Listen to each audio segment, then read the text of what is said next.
Naku, ito na naman tayo eh. Nag-thrift shopping na naman tayo. Alam mo yung hobby namin ni Daddy talaga eh. Mag-thrift shopping. Pagkatapos, sabihin nyo, lagi na kami nag-shopping, no? Kasi, naka-good deal na naman tayo. Bakit? Kasi na-discover namin na sa Salvation Army ngayon, all green tags are 2 for 99 cents. So, parang lumalabas, tig 50 cents each lang yung nabili namin. Di ko lagay na ng lagay, oh. Oh, ayan, oh.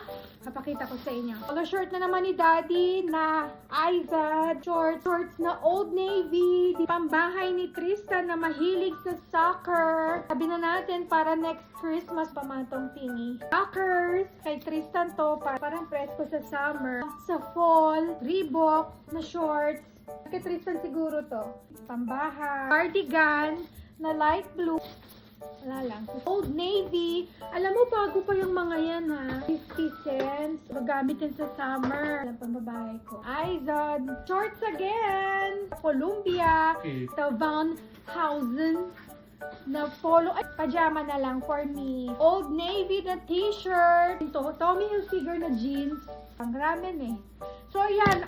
Kahit madami yan, mura lang yan. Kasi nga, 50 cents each. 50 cents.